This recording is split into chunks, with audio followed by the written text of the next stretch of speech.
session with Dr. Dan Livingstone at the School of Simulation and Visualization, the Glasgow School of Arts, presenting on essential ethics of immersive learning practitioners. I'm sure this is going to be a fantastic presentation, and let me get out of the way and turn it over to you, Dan.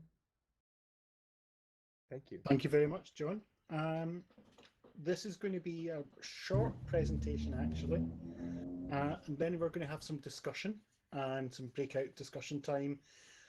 So a chance for people to think about ethics in their own context, in their own practice, in their own experience, and a chance to bring that back, and perhaps a chance for me to learn some things about ethics too. So that I'm really looking forward to hearing your perspective on this as well. So really, why ethics and why talk about ethics at an immersive learning event?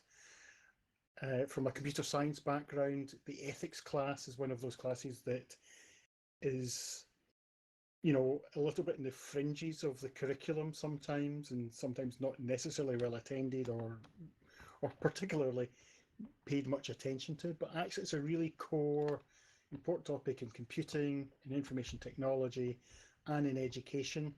And it's always a hot topic these days, in that when I knew I was going to have to teach an ethics class, it's like, okay, well, there's lots of interesting things happening with ethics. I wasn't prepared for the non-stop assault of news stories coming out about ethics, you know, terrible stories from leading IT companies all around the world about all the terrible things they're doing in completely unethical ways. So it's a really topical subject, and this really also touches a lot on things that are happening with VR as well.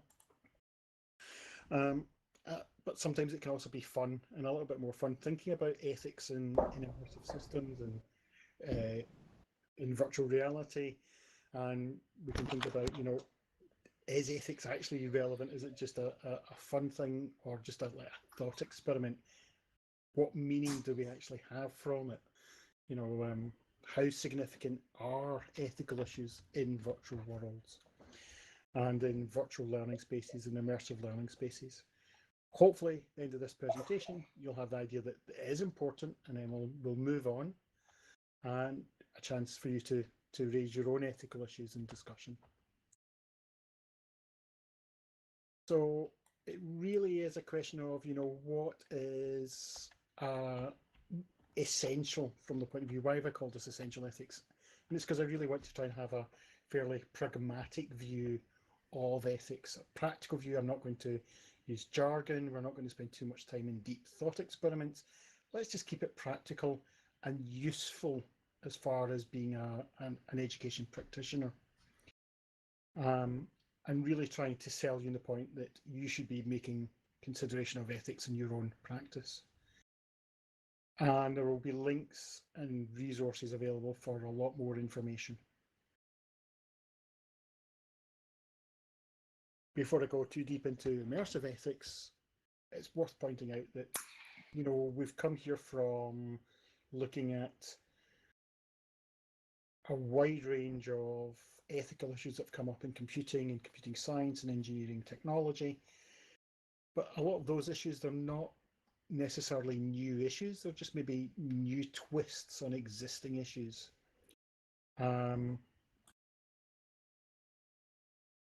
So a lot of issues are pre-existing issues around privacy and surveillance. They're not new issues as such, but the power of technology to invade our privacy in ways that had never before existed gives it a new urgency, a new importance. It changes the context, the ease in which our private data can be shared globally or made public. You know, that ease of access to data changes things somewhat, although the fundamental ethical concerns are still the same. Online safety and harassment are being big issues as well in recent years. And then we also have recent work, as per the cartoon, looking at the ethical issues within games and within VR itself. So when you make a decision in a VR simulation, is that decision an ethical decision? In multi-user spaces, it's not just a simulation. Obviously, there are other users, and that brings a lot of additional concerns and issues. And I think we had some speakers at the conference earlier today, actually, talking a little bit about some of the uses and abuses of data that can be collected. So this is the sort of privacy issues. So I'll not spend a lot of time on that, though, you know, it is also a really, really significant issue, with Facebook being one of the major VR providers, and Facebook having a rather break it and then let's see and apologize sort of when things go wrong approach to innovation. And when they're innovating with our data and, you know, are letting our data out in the loose and then saying oops afterwards, it's not necessarily a great consolation to us. And if we are asking our students to use Facebook VR equipment with the Oculus brand, and that's capturing their data and sharing that data somewhere, then it becomes our professional concern as educators as well. And if you consider that there's a potential for motion tracking data to be captured, and that can work as a kind of biometric to identify people, and it can also work as a way of sort of diagnosing individuals and diagnosing a number of medical conditions, can potentially be done just from motion data. So there are big implications of data usage. And then we've got the harassment and the abuse and these really significant challenges that can also occur in virtual reality spaces.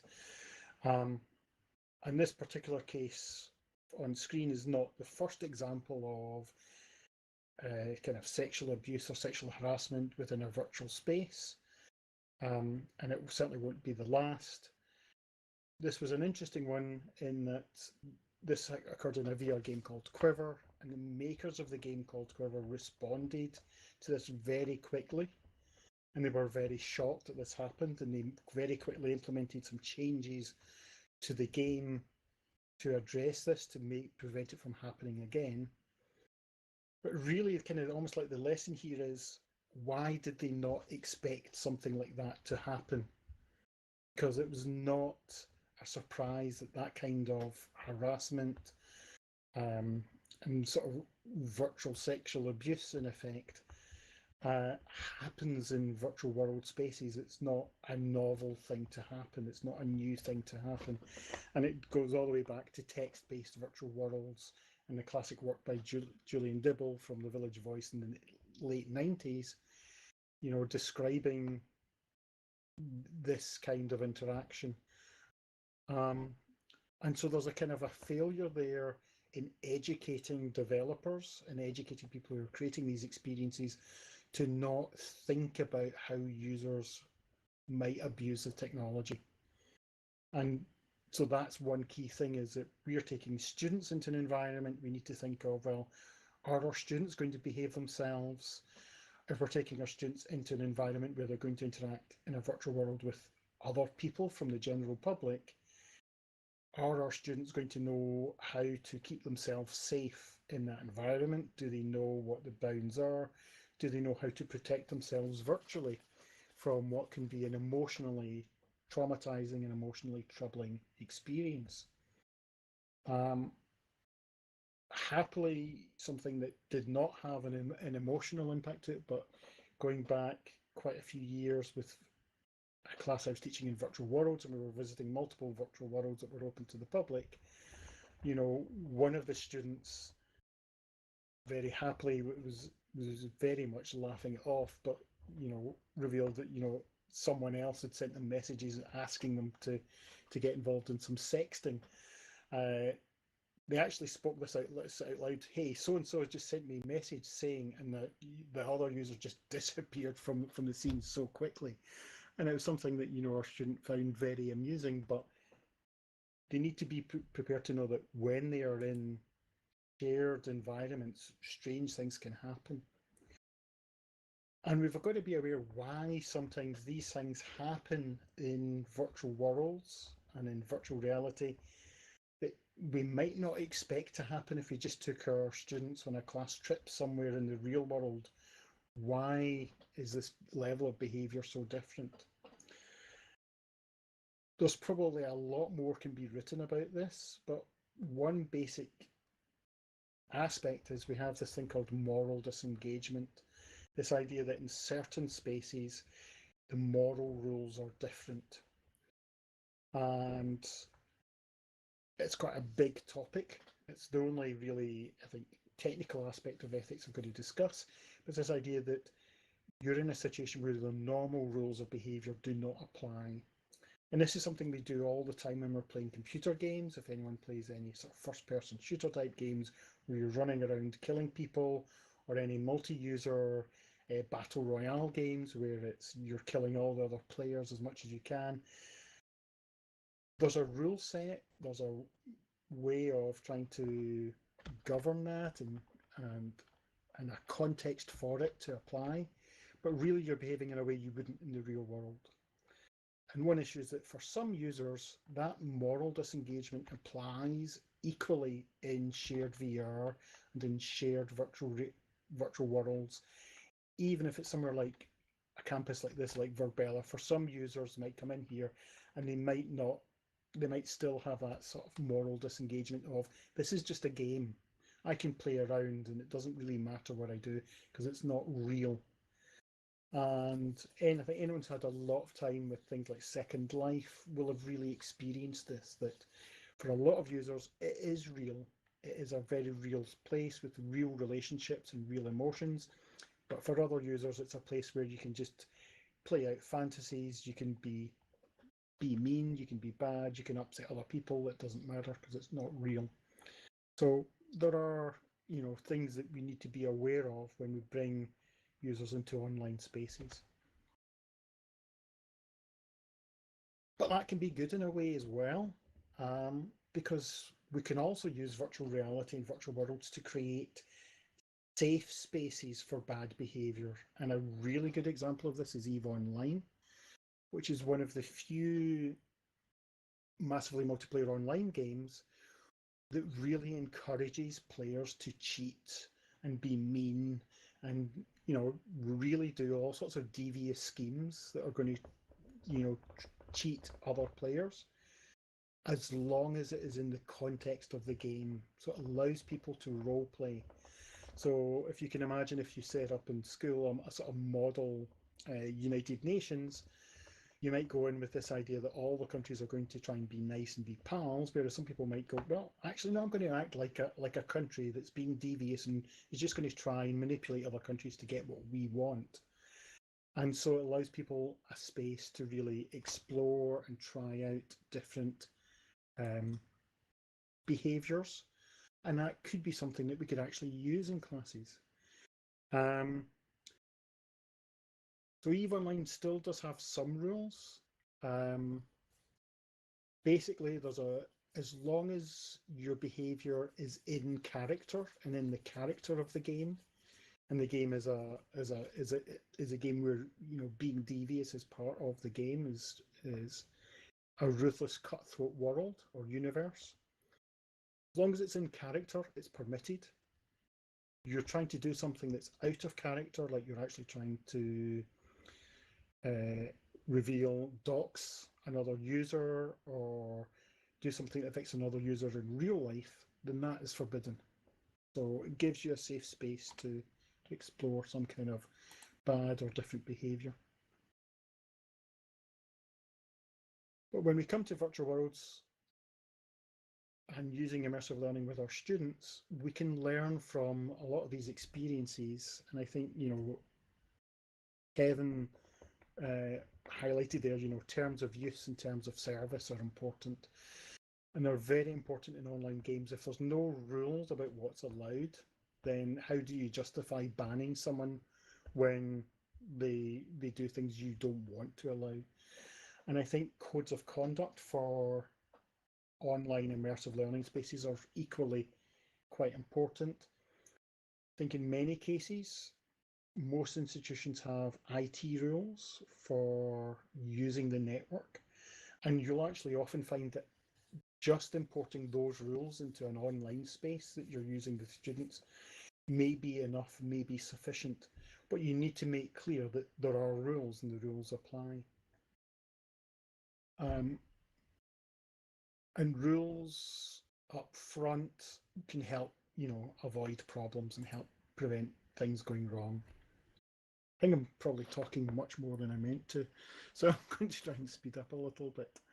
There are some things that can be really maybe unexpected. If you're doing something historical, what if you're doing something in recent history in VR and someone in your class says, actually, my mother was there? Is that going to maybe mean that you have to be very considerate about how you cover things that have happened historically? Because you're covering not just something in the abstract, it's something that can be very personal. So if you're bringing back dead to recreate some recent history, that could actually potentially be something that is much closer to some of your students than you might expect. We can also maybe try and make use of the fact that people do form real and authentic emotional attachments to virtual characters. Not everyone does this, but for a lot of people, characters that they need to look after or they need to support can actually create a lot of motivation in engaging with simulations and games and virtual worlds. You might not be able to do very much to protect them, but that being a thing that you can do for a lot of people can be super engaging and super effective. And is also potentially, if we're wanting to teach ethics in an immersive context, can we, use virtual characters to create dilemmas where the player is torn between choices? If we could think of the classic trolley problem, but many maybe more realistic or human type simulations and problems and ethical dilemmas and choices. I'm not going to spend much time on VR research ethics. Research ethics is another massive topic. There are particular concerns around using VR equipment that apply. And there's also what's been really interesting with virtual reality is the ability to conduct experiments that are otherwise impossible.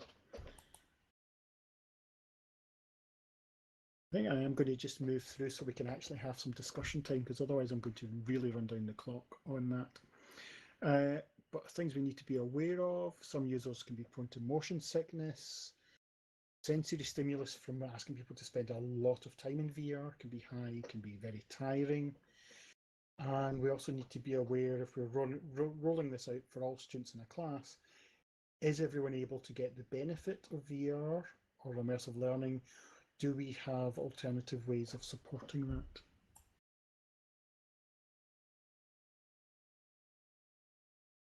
Fundamentally, there's been so much research now, a wide range of evidence from different contexts, possible benefits of applications of virtual reality. There's a lot of improved understanding of how to effectively use the technology, how to minimize things like motion sickness, how to minimize the harms and dangers of a lot of the technology. So we've got a lot of good reason and justification for continuing with VR research and for using VR and immersive learning in teaching practice. However, if you are going to introduce this to a class, do you have an idea of what the benefits are? That's a big question. Are you actually expecting any benefits from this? So if there are few or no potential benefits of a particular immersive learning intervention, is it worth the additional time, effort, or potential harm, or potentially limiting some students from access? So you still need to consider a sort of pros and cons element in rolling out VR within a class context. And kind of wrapping this up a little bit, we know that when people are in virtual reality, what they experience is to a very significant extent as if it is real. So they don't experience things exactly as the external real world, but in many ways experienced as if real.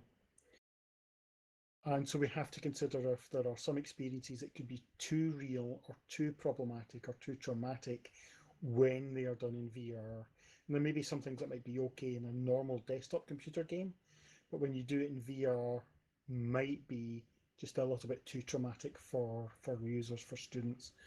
So if you're taking people to a war scene, for example, as part of some history experience, or then it may be something that could be very engaging in standard desktop, but could be potentially traumatic for some students in a VR experience. But we can also, of course, use VR to put people into a lot of situations that are really otherwise impossible. I'm going to skip over codes of conduct, just so I can bring us to discussion. And if everyone who's here can come down to the front to table C or B, I think. That will give us a couple of groups. And within the groups, really, what I would just want you to think about, what are the issues from anything I've talked about so far, or anything I've not talked about so far? What do you think are the biggest ethical issues that might affect your teaching practice? So you can, I'll switch on the discussion for groups. Hang on a second.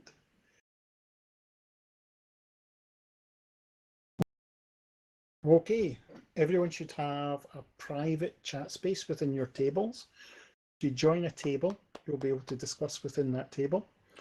And there is a discussion board link, which I'm going to share in chat. You may need to register for this, but you will be able to enter. Oops. Oh, They can't hear you now. so when that's on, you can't hear me. Okay. I can hear you. Right, I've changed it now, so you can all hear me now.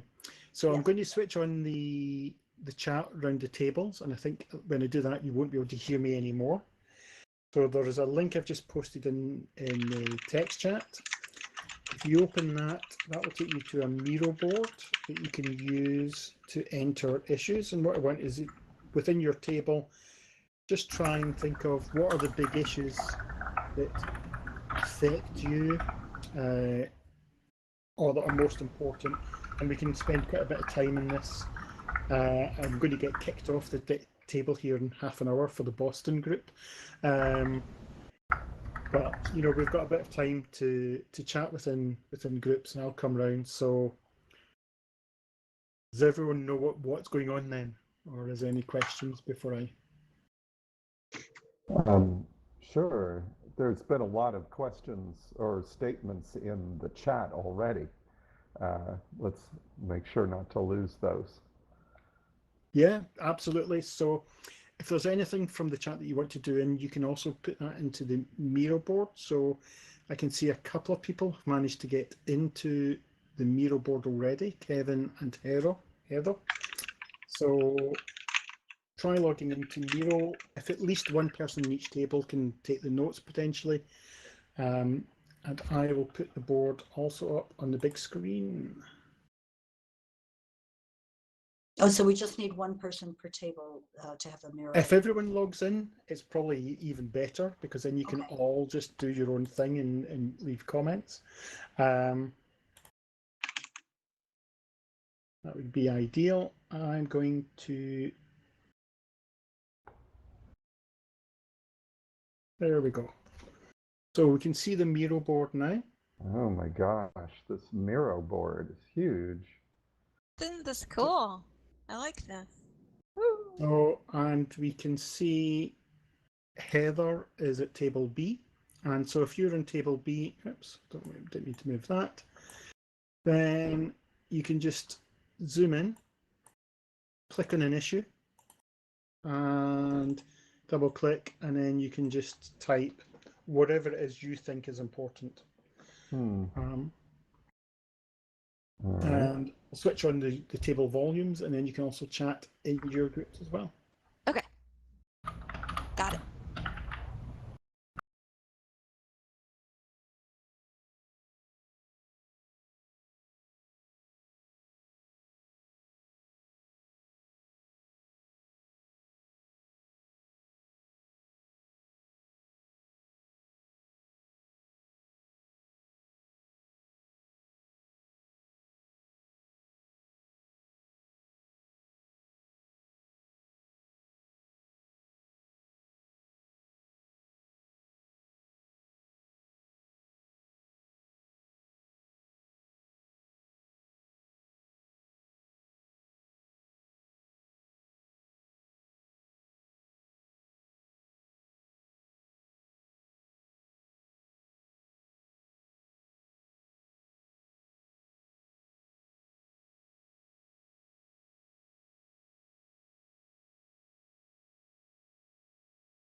Ah.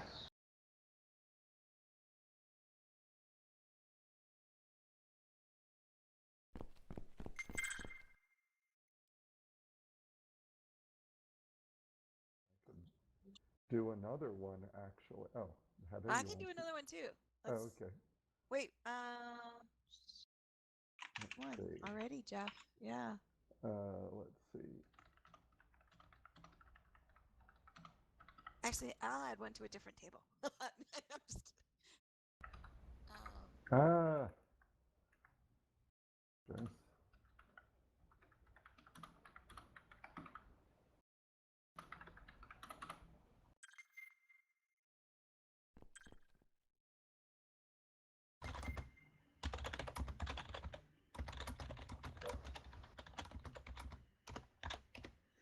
So yeah, Kevin, if your problem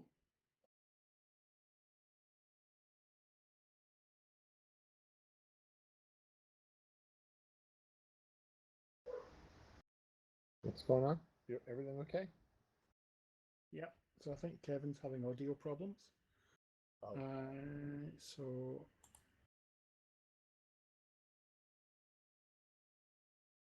sharing that. So let's see. Personal space is a nice one.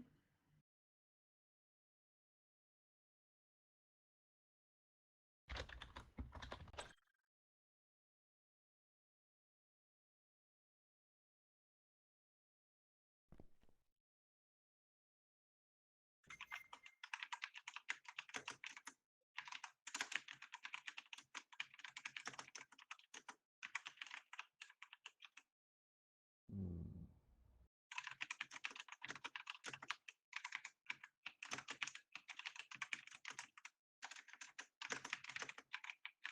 Right. Someone. Yeah. Yes, Heather. That's essentially the point, or that's a sharper, more specific way yeah, of driving at the point. Like, exactly. what's my do I have any responsibility to reveal who I am? You know, maybe I don't. I guess that needs to be negotiated in the rules of the space. I think too, we used Rec Room in my class this year. I teach adults, and they were all. We just like tried it out so that they could see what it was like.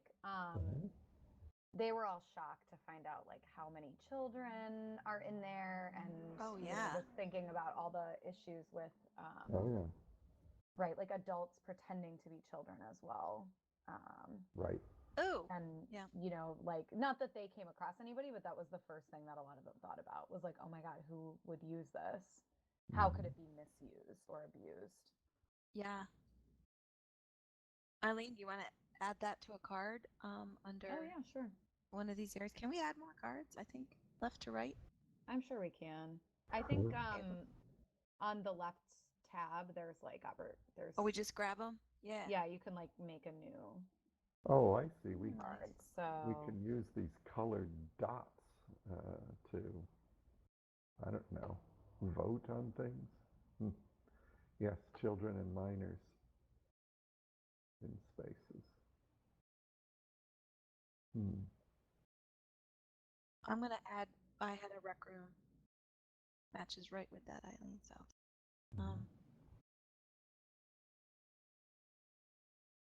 Like, do I have to reveal my gender? You know, I mean, my voice kind of gives it away, but what if it didn't? What if I used a filter and decided I wanted to, you know, be female for a day? Do I owe you the knowledge of what my original gender is or not? You know?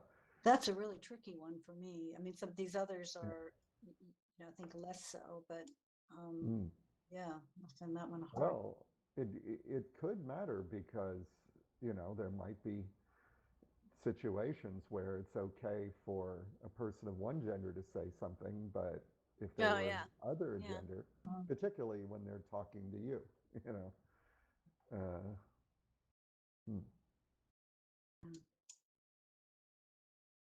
yeah, and I think especially when a lot of like proponents of VR talk about these, perspective taking exercises, and you can explore identities, which is can be a real benefit, but at the same time is, a risk. Yeah. As well, and like. Yeah, the research is roughly 50-50 on it. Yeah. Wow. Really? You mean that what is the split? 50-50 that an empathy generating experience actually causes the opposite to occur. Wow. Right. Yeah, I've seen some of that. Yeah, so that shows up just as Eileen said. So for example, they've had those things where you suddenly have to be disabled or suddenly have to be a different gender or different race than what you are. Right. And the research comes out 50-50 that people actually, and so they're measured in a nice little independent test, separate from the VR experience, but that they walk out of the VR experience and half the time they have worse empathy towards that population. And they think the result is because it's a shock. They're like, that's not the way you build empathy. It's a shock to the system. Just like, well, I won't get into it, but there's a long history of trying to build empathy through certain ways, and we know that there are ways that it doesn't work, and this happens to be. Yeah, and I was thinking about that when Daniel was talking about teaching ethics, and so how does what if it doesn't take? I mean, there are some people just I mean, you can teach about ethics, but can you teach someone to be ethical? Right. Well, like if you were to take on a gender or a race that is disadvantaged compared to your own in, some contexts or maybe most contexts, you're just a tourist in that body, right? And you can bring all your prejudices with you. Yeah. I mean, and there's also, I think that like, I agree with like this confusion over whether or not these empathy exercises are effective or not. But I think if you actually look at it, I think one of my biggest peeves with VR research is how it's seen as like like the hardware is the only thing that matters. So like different configurations, but actually the way that you can explain a lot of the differences in the effect of them by how they were designed. So in like the earliest like racial empathy exercises, they were like people experiencing discrimination like in social situations. Yeah. And then in subsequent ones, they removed all the social information. So it's you in a mirror, right? And so, like, what does that mean? Racism Right. is like a social experience. So, Mm. it's like I think in terms of ethics, like how things are designed and by whom is like really important. Sure. Yeah, that's the purple one up there. Yeah, that Yeah. was the one I added because I just Yep. think like it's so limited sometimes when you look at what people are saying about these things and then what is actually in the experiences, or even with the high schoolers I was working with, I was trying to find 360 videos of, like, we were doing exploration of, it was civil engineering, so exploration of structures in different places, and I was like, oh cool, like I'll get a 360 video of like Cape Town or Lagos or something, and everything that's 360 videos of anywhere in the continent in Africa is like poverty porn. So it's like, frustrating. Right. That, because it, like, look at who's creating things versus, in San Francisco, there's all these great 360 videos of like the amazing buildings, or in Paris. So That's a really good point. Yeah, Eileen, I don't want to get too far off the topic here, but we are facilitating some 360-degree videos made by women based on the African continent that were produced by or incubated by the nonprofit Electric South, and they have cool. They have a booth in the expo hall. Yeah, yeah. So Oh check yeah, it I out. gotta check them out. Yeah. Oh. Thank you. Oh, I'm that's kind of being very random here with my. I think I've lost. What are you putting? Well, I'm just sort of writing some thoughts in, and I'm not sure they're That's following fine. the categories. No, Yeah. no. We're fine. No, we're just and you can move things around. I've moved a couple that were close to each other. Mm. Okay. Hmm. Um, Huh. yeah, Hmm. feel free I to like move this on. one. I don't know who wrote. Unfortunately, this reflects our society at large. That But I was think that's me. like the overall. Yeah. Like, Sure, yeah. we recreate our problems in our societies, and so. Right. Yeah, I liked when Daniel started his talk and said the fact that this has made its way into XR shouldn't have shocked us in any way, that we are No. hearing stories of things happening, which is I, right. I remember in 1984, I was taking Sandy Stone's virtual reality class at University, Texas. And this was in the days of the well and the text-based online communities. And I don't think it was her. I think it was someone else, or maybe it was, or someone she invited to talk, said, people get together and they create these utopian, anarchic virtual worlds, and everything's hunky-dory until Hi everyone. until Sorry someone for behaves bringing this badly. to an abrupt end, but we're gonna. I think I've listened in at, both tables, and my keyboard's gone a bit crazy. Listened in at both tables, and some really good discussion, and I've looked at the issues that people have raised and some really interesting ones. So as a much maybe quicker activity now, have a quick look at the topics from your own group and also from the other groups. That's groups B, table B and table C are the ones that have been used. If there's anything you think looks really interesting or worth highlighting as an important topic, grab one of the dots from the side. So you should be able to grab individual dots, the sort of blue and black dots, and just drag them over. So you can, for example, I can drag one over, see this in the big screen, and put it on personal space, for example, or next to personal space. So you can just grab dots and put them next to bullets you want. For some reason, I think they're going behind instead of on top of the post-its. which is annoying. So if you just put them beside, then we can see where all the dots appear on the board and that. So if everyone can put just a few dots on what you think are the most important topics, and then we can be able to see where have all the dots gathered. Okay.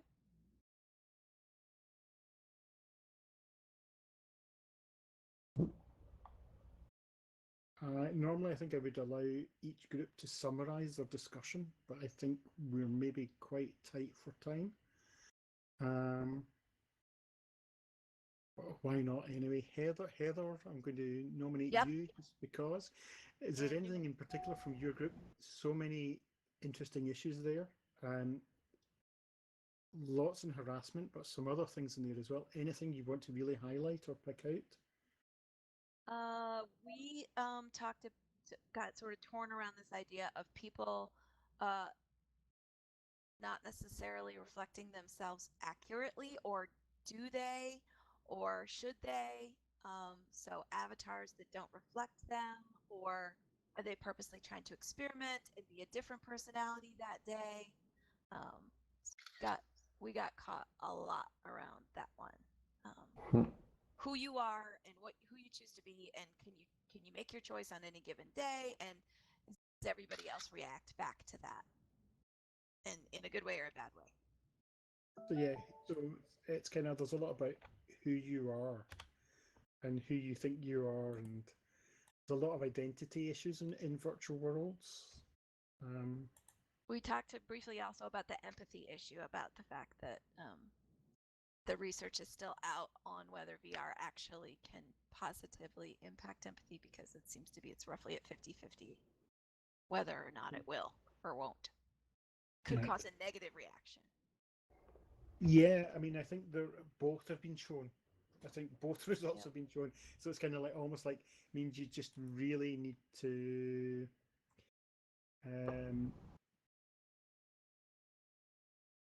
I'm going to just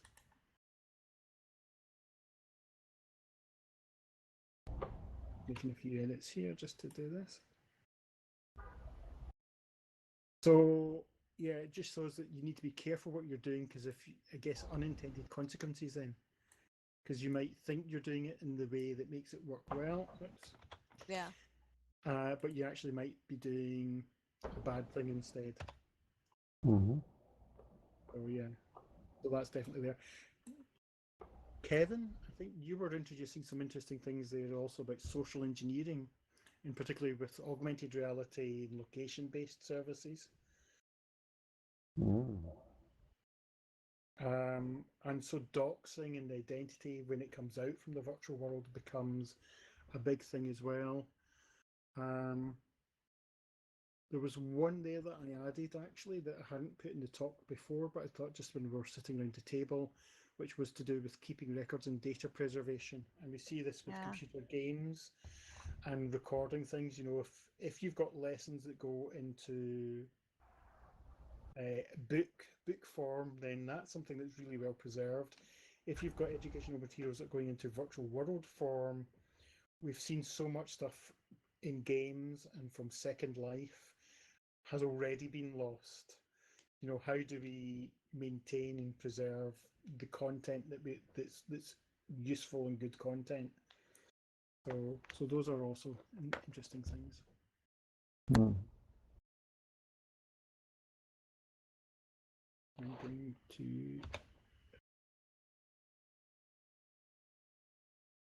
So, yeah, there's a whole bunch of topics. There is more at the bottom, so I'm going to just sort of summarize a few things on the slides so I don't run out of time. But while I'm talking, or after I've talked, there are two other things you might want to add in terms of the post-its that are down here. Do you think there's a need for particular support? What kind of support do you think practitioners need, and how should that support be delivered? And I'm really interested to hear your input on that. So there's lots of space there.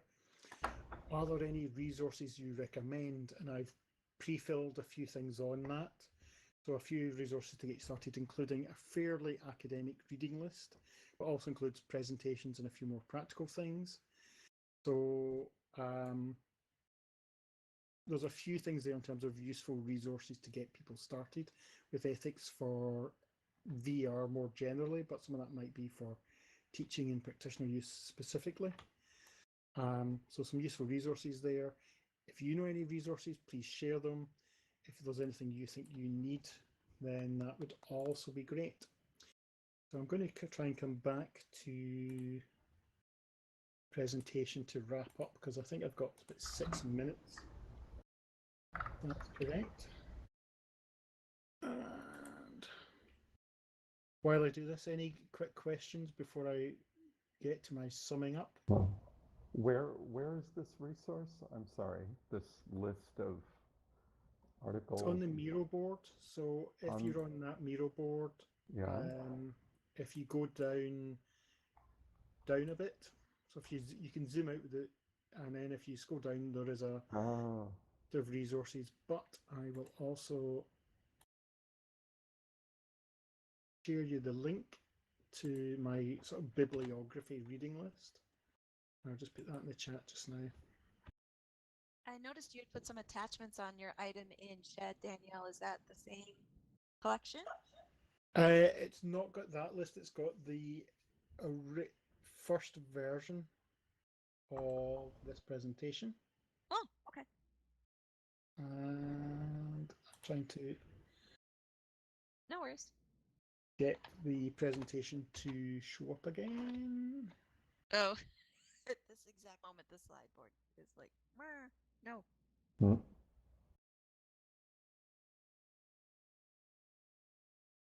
So where's the screen doing?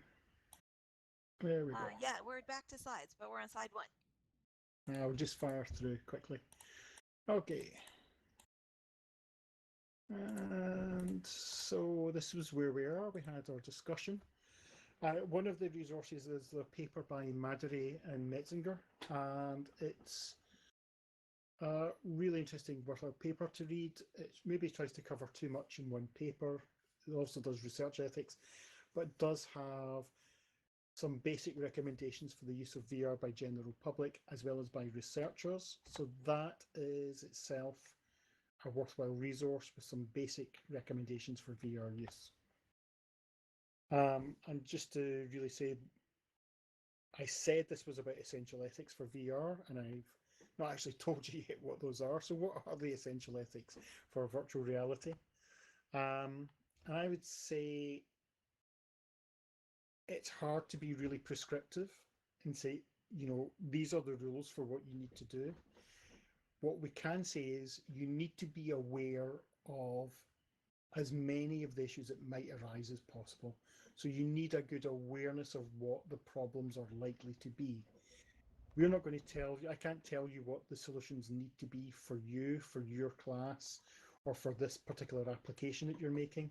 But I can say these are the things that are likely to be issues, and these are the things that you need to consider. So you need to consider codes of conduct in multi-user spaces. You need to consider health and safety with physical equipment. You need to consider safeguarding of students and staff in public online spaces. And you certainly need to consider things around data collection within your institution and beyond your your institution in terms of for privacy, but also, I guess, for record keeping and for data preservation as well. And you need to be aware also, obviously, of the wider issues with legal implications, such as accessibility. And you also need to, and I think this got a bit of a mention as well, diversity and representation. And this is almost like the starting point, because I think what we got in discussion was a whole bunch of issues that I hadn't really considered before now, or didn't put into this presentation or talk. Maybe they've come up in other contexts. So it depends a lot on what you're doing, what immersive learning technologies your class is using, how you're using those. Those are going to open up a range of ethical concerns and issues specific to your context. And ethics is a topic that requires everyone to question what the situation is and what is happening around them, and question what your own actions are. And that's the key thing, is that you need to ask those questions. That's the essential thing, is you ask the questions of your own activity, and that's what really is the one essential thing that you do. You do that. Thank you, everyone, so much. I think that's me running down the clock to the last minute. So, thanks folks for coming along and for being active participants and taking part. I'll leave that Miro board online for a while, and I'll try and summarize everyone's contributions and add those to the material on the iLearn site as well. Phew, I'm exhausted. Exhausted. Any questions or thoughts, anyone, before we give up the stage to Karen and the Boston folk? John, will you end our live stream? I'm hearing Yes. your voice talking again. I'm just going to end the recording, everybody. So just the main event has finished. We're going to stick around for networking, maybe a quick photograph before we switch to the next presentation, but the live stream will now close. Thank you again to our videographers, Tony Cube Studios, and our YouTube audience. Thank you.